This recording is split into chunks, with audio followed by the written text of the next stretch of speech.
एक बार एक आदमी गौतम बुद्ध के पास जाता है और कहता है, बुद्ध, मैंने अक्सर लोगों को कहते हुए सुना है कि जैसा हम सोचते हैं वैसे ही हम बन जाते हैं। बुद्ध, मैं आपसे जानना चाहता हूँ कि आखिर कैसे हमारा जीवन हमारे विचारों से जुड़ा हुआ है और हमारे विचार किस हद तक हमारे जीवन को प्रभावित करते हैं।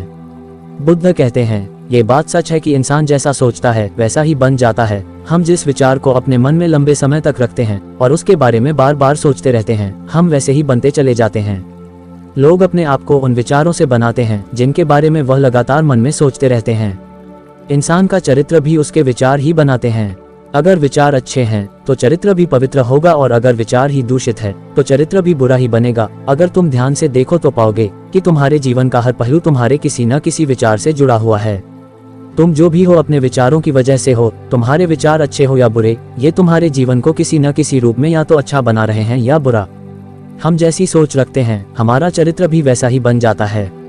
जिस प्रकार बिना स्वस्थ बीज के कोई पेड़ नहीं उग सकता, उसी प्रकार अच्छे विचारों और अच्छे चरित्र के बिना कोई इंसान सफल नहीं बन सकता। और उसके विचार नकारात्मक है तो वह अपने जीवन को गलत दिशा की ओर मोड़ देगा। इसी प्रकार हम अपने जीवन में अपने विचारों और कर्मों के माध्यम से बहुत से बीज बोते हैं और उस बीज का फल या तो हमें दुख दे सकता है या सुख।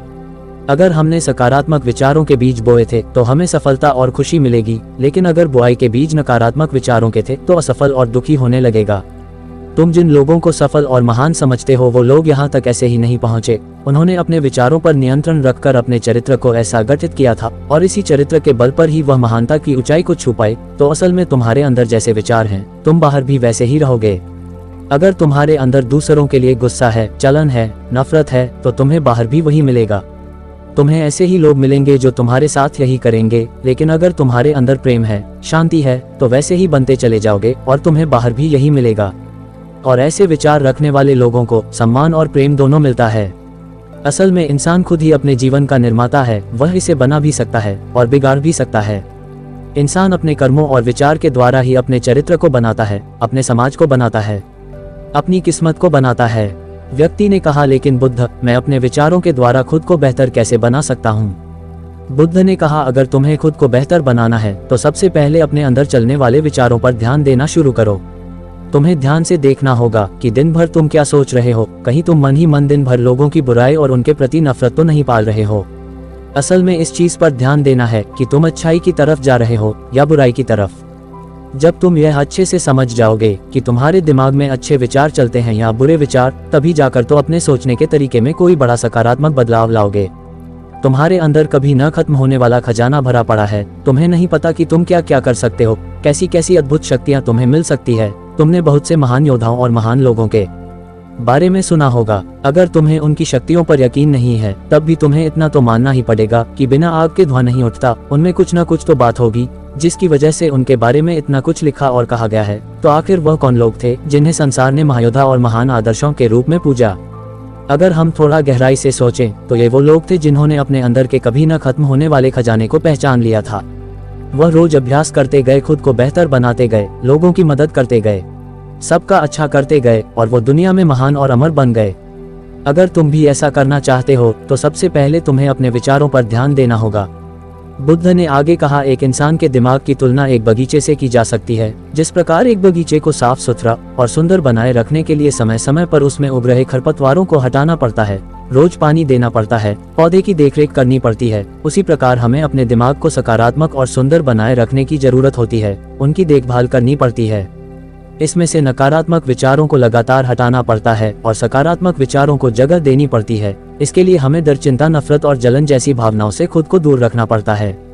इसके लिए तुम्हें अपने अंदर चल रहे विचारों पर लगातार ध्यान देना होगा। किसी भी इंसान के अंदर उठने वाले विचार और उसका चरित्र काफी हद तक उसके आसपास के माहौल और उसकी परिस्थितियों पर निर्भर करते हैं। लेकिन इसका मतलब यह नहीं कि अगर किसी इंसान की परिस्थिति खराब है तो उसके विचार भी हमेशा खराब ही होते हैं। कोई भी अपने विचारों पर ध्यान देकर बदल सकता है और जैसे ही उस व्यक्ति के विचार बदलेंगे, उसका चरित्र और उसके काम करने का तरीका अपने आप बदल जाएगा।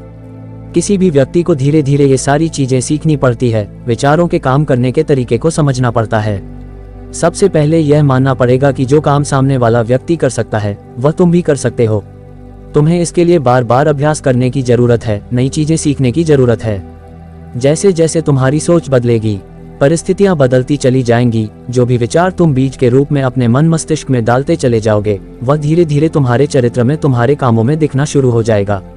और एक बार जब वह विचार तुम्हारे अंदर जड़े जमा लेगा तो तुम्हें सफल होने से कोई नहीं रोक सकता। लेकिन अगर वह बीज यानी विचार नकारात्मक है तो फिर तुम्हें असफल होने से भी कोई नहीं बचा सकता। इसीलिए अपने विचारों के प्रति बहुत ज्यादा जागरूक होने की जरूरत है कि तुम कैसे विचार अपने अंदर डाल रहे हो। एक बात हमेशा याद रखना, हमें वो नहीं मिलता जो हम चाहते हैं, बल्कि हमें वो मिलता है जो हमारे कर्म और हमारे अपने विचार है।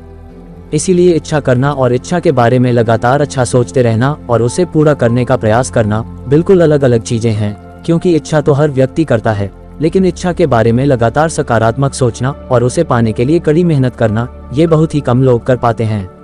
इसीलिए अगर तुम्हें अपनी परिस्थितियां बदलनी है तो तुम्हें खुद को बदलना होगा, क्योंकि ज्यादातर लोग अपनी परिस्थितियों तो बदलना चाहते हैं, अपनी सोच और काम करने के तरीके को नहीं बदलना चाहते हैं। अगर लोग ऐसे ही रहेंगे तो उनकी परिस्थितियां भी कभी नहीं बदलेगा।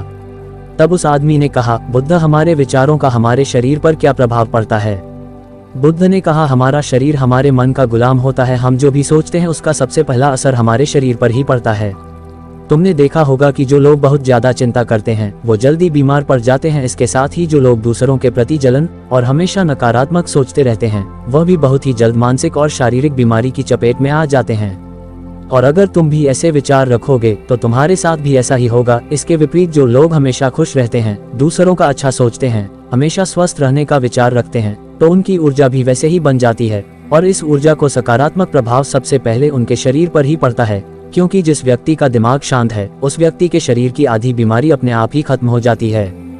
हम स्वस्थ रहेंगे या बीमार, यह हमारे आसपास के माहौल और परिस्थितियों के अलावा हमारे विचारों पर भी निर्भर करता है। एक कमजोर और बीमार विचार हमारे शरीर को ढीला, कमजोर और बीमार ही बनाता है। तुमने अपने आसपास देखा होगा कि जो लोग बीमार होने से सबसे ज्यादा डरते हैं वही लोग सबसे ज्यादा बीमार पड़ते हैं। इस डर ने लाखों लोगों की जान ले ली है। इसके विपरीत जो अपने शरीर के बारे में अच्छा सोचते हैं, खुद को स्वस्थ और मजबूत महसूस करते हैं और जिनके विचार शुद्ध होते हैं, उनका शरीर भी वैसा ही बनता चला जाता है। हमारा शरीर केवल एक उपकरण है और हमारा दिमाग इस उपकरण को नियंत्रित करता है। जिस प्रकार एक अच्छा भोजन हमारे शरीर के लिए जरूरी है, उसी प्रकार एक अच्छी सोच भी हमारे शरीर के लिए बहुत जरूरी है। जैसे ही तुम्हारे विचार शुद्ध होंगे, उसका सबसे पहला असर तुम्हारे शरीर पर देखने को मिलेगा। एक शुद्ध और सकारात्मक दिमाग कभी भी तुम्हें खराब भोजन नहीं खाने देगा। इसलिए सबसे पहले अपने दिमाग को सुरक्षित रखने के लिए दिमाग तुम्हारे शरीर को हर बीमारी से सुरक्षित रखेगा। अगर कोई बीमार और कमजोर व्यक्ति अपने शरीर को पूरी तरह से स्वस्थ करना चाहता है तो उसे सबसे पहले अपने विचार और दिमाग को स्वस्थ करना चाहिए। उसे प्रकृति के संपर्क में रहना चाहिए, सूरज की रोशनी में रहना चाहिए और एक पल के लिए भी अपने शरीर के बारे में नकारात्मक नहीं सोचना चाहिए। वह जैसा स्वास्थ्य चाहता है उसे खुद को वैसा ही महसूस करना चाहिए और पूर्ण विश्वास रखना चाहिए कि वह वैसा बन सकता है। फिर व्यक्ति ने कहा, बुद्ध, अब आप ये बताएं कि हमारे विचार हमारे लक्ष्य को कैसे प्रभावित करते हैं? बुद्ध ने कहा, जब तक तुम्हारा लक्ष्य तुम्हारे विचारों से नहीं जुड़ेगा तब तक तुम्हें सफलता नहीं मिल सकती। कहने का अर्थ यह है कि सोचने को तो तुम हर रोज एक नई चीज हो सकते हो कि आज मुझे ये करना है, आज मुझे ये बनना है या बाद में कुछ और। लेकिन जब तक तुम अपना एक लक्ष्य निर्धारित नहीं करोगे तब तक तुम कोई बड़ा काम नहीं कर सकते, क्योंकि नियम यह है कि जिस भी काम को हम बार बार करते हैं उसी काम में हम कुछ अद्भुत सफलता हासिल कर सकते हैं। और अगर तुम हर दिन अपना लक्ष्य बदलते हो तो तुम कहीं भी नहीं पहुंचने वाले। इसीलिए तुम्हारी जिंदगी का एक निश्चित लक्ष्य होना चाहिए और तुम्हें पूरी मेहनत और लगन के साथ उस लक्ष्य को पूरा करने का प्रयास भी करना चाहिए। इसके लिए तुम्हें अपने सारे विचारों को अपने लक्ष्य के प्रति एकाग्र करना होगा, वरना तुम्हारे विचार बिखर जाएंगे। और हो सकता है कि जब तुम एक बार असफल हो जाओ या शुरुआत में तुम्हें कोई सफलता न मिले तो तुम्हारा मन दूसरों को देखकर सोचने लगे कि यह काम आसान है। जब यह इस काम में सफल हो सकता है तो मैं भी सफल होकर अच्छा धन और नाम कमा सकता हूँ। और हो सकता है कि इस काम में भी सफल होकर तुम दूसरी तरफ भाग जाओ। ऐसा करते करते तो बहुत से काम करना, लेकिन शायद तुम एक भी चीज में सफल नहीं हो पाओ। इसीलिए सबसे पहले तुम्हें कोई एक चीज सुनिश्चित करनी ही पड़ेगी, तभी जाकर तुम्हारे विचार एक काम की तरफ केंद्रित हो पाएंगे। अब तुम्हारा वह लक्ष्य कुछ भी हो सकता है, चाहे मानसिक शांति प्राप्त करना हो या अमीर बनना, लेकिन याद रखो अच्छी वो चीज है जो तुम्हारे विचारों को एक दिशा में केंद्रित कर सकती है। अगर तुम अपने लक्ष्य को हासिल करने में बार बार असफल हो रहे हो तो इसका मतलब यह नहीं कि तुम उसे हासिल नहीं कर सकते हैं, बल्कि इसका मतलब यह है कि तुम्हारा लक्ष्य को हासिल करने का तरीका गलत है। तो तुम्हें अपने लक्ष्य को नहीं बल्कि अपनी सोच और अपने काम करने के तरीके को बदलना है। अगर तुम ऐसा करते हो तो तुम धीरे धीरे से अपने लक्ष्य तक पहुंच जाओगे। कभी भी असफलता से डरना मत। अगर तुम्हें कुछ बड़ा हासिल करना है तो तुम्हें अंदर से बहुत मजबूत बनना पड़ेगा, क्योंकि चाहे तुम कुछ भी करो, लोग अक्सर तुम्हें अपनी बातों से कमजोर और हताश करने की कोशिश करेंगे। तो अगर तुम डर गए तो अपने किसी भी लक्ष्य में सफलता हासिल नहीं कर पाओगे, क्योंकि डर तुम्हारी हर आशा और उम्मीद को खत्म कर देता है और तुम्हारा हर विचार सिर्फ तुम्हारे डर तक ही सिमट कर रह जाएगा और डर कर तुम खुद को शारीरिक और मानसिक रूप से बीमार कर लोगे। तब कहीं जाकर तुम्हें समझ आएगा कि तुम कितनी बड़ी गलती कर चुके हो और फिर तुम्हारे लिए उस हालात से खुद को बाहर निकाल पाना बहुत ही मुश्किल होगा। इसीलिए सबसे पहले एक लक्ष्य बनाओ ताकि तुम्हारे विचार उसकी तरफ एकाग्र हो सके। उसके बाद बार बार असफल होने पर भी डरो मत, क्योंकि लक्ष्य की प्राप्ति का लक्ष्य एक है और पूर्ण भरोसा रखो कि तुम सफल जरूर होंगे। फिर वह व्यक्ति कहता है कि हे बुद्ध, विचार और मन की शांति का क्या संबंध है?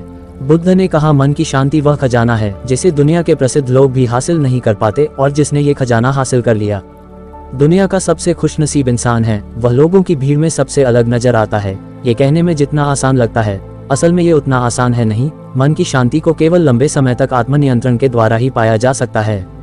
जब कोई व्यक्ति खुद को और दुनिया को समझ लेता है, मोह और प्रेम के बीच के अंतर को समझ जाता है, उसके अंदर से नफरत और जलन जैसी भावना खत्म हो जाती है, तब जाकर एक व्यक्ति सच्ची मन की शांति को पा सकता है। और यही हर इंसान का अंतिम लक्ष्य भी है।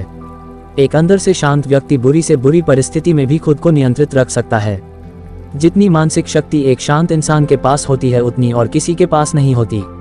शांति का मतलब एक ऐसा आभास जैसे मन पूरी तरह से शांत हो चुका है, क्योंकि जैसे ही तुम्हारा मन शांत हो जाएगा, तुम्हारे सभी विचार शांत हो जाएंगे और तब तुम महसूस कर पाओगे कि असल में तुम्हारा दिमाग इतना शक्तिशाली है। जैसे ही तुम्हें मन की शांति मिलेगी, तुम्हें यह अनुभव होगा कि तुम्हारी मानसिक शक्ति इतनी बढ़ चुकी है कि तुम्हारे लिए हर काम आसान हो चुका है। तुम जहां भी हो, जैसे भी परिस्थिति में हो, खुद को स्वीकार करने लगोगे, हमेशा खुश रहने लगोगे। और अगर तुम्हें इस स्थिति को पाना है तो इसकी शुरुआत भी तुम्हें अपने विचारों से ही करनी पड़ेगी। अपने विचारों को नियंत्रित करना है और अपने विचारों पर यह नियंत्रण तुम हासिल कर सकते हो। इसके लिए तुम ध्यान और अच्छी संगत का सहारा ले सकते हो। फिर वह व्यक्ति कहता है कि बुद्ध, मैं समझ गया हूँ, आपने मुझे इतनी कीमती बातें बताई, उसके लिए आपका बहुत बहुत आभार। फिर वह व्यक्ति बुद्ध को प्रणाम कर वहां से चला जाता है और बुद्ध भी ध्यान मग्न हो जाते हैं। साथियों, आज की वीडियो से आपको क्या सीख मिली? एक प्यारा सा कमेंट कर वीडियो को लाइक व शेयर भी कर सकते हैं। और भी अच्छी बातें सीखने के लिए चैनल को सब्सक्राइब जरूर करें। मिलते हैं बुद्ध भाव की नई प्रस्तुति के साथ। नमस्कार।